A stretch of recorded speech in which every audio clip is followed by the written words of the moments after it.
விஜய் பேசிய பேச்சு, விஜயை ரிசீவ் பண்ண வந்த கூட்டம், இதெல்லாம் திமுகவுக்கு மிகப்பெரிய த்ரெட்டா சார்?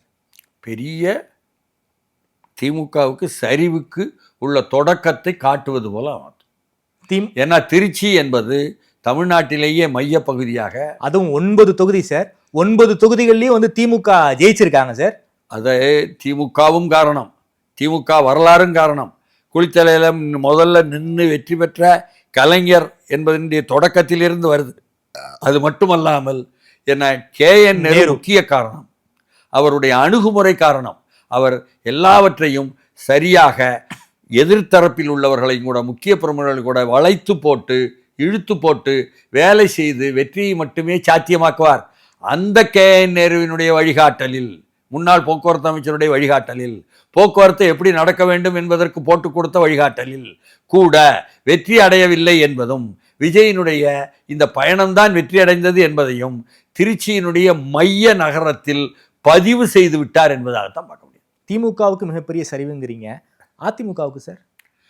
அதிமுகவுக்குள்ள என்ன நம்புறாங்கன்னா, திமுகவினுடைய வாக்கு வங்கியை, முக்கிய வாக்கு வங்கியெல்லாம் விஜய் எடுத்து கொண்டு போய் விடுவார்.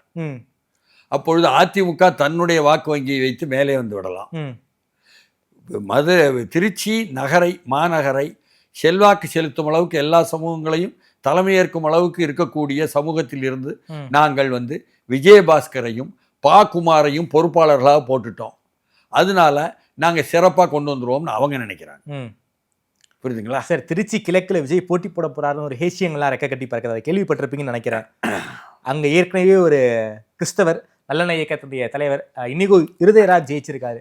ஒருவேளை விஜய் வந்து அவர் ரேடாரில் திருச்சி கிழக்கும் இருக்குங்கிறாங்களே சார். அங்கே வந்து கிறிஸ்டியன்ஸ் நிறைய பேர் இருக்காங்க, பிள்ளைமார் சமூகத்தை சேர்ந்தவர்கள் நிறைய பேர் இருக்காங்க, ஒரு பார்வையும் அங்கே இருக்கே சார். நான் வந்து சாதி மதமாக விஜயை பார்க்க விரும்பலை. அது வந்து ராஜா பார்வை. இதை திமுகவும் பரப்பினார்கள் என்றால் அவர்களும் சாதி மதத்தை வைத்து கொண்டுதான் அரசியல் பண்ணக்கூடிய குட்டி பாஜகன்னு பேர் வாங்கிடுவாங்க. சரி, அதனால எச்சரிக்கையா திமுக பரப்புரையாளர்களும் இந்த வார்த்தைகளை சொல்ல மாட்டாங்கன்னு நம்புறேன்.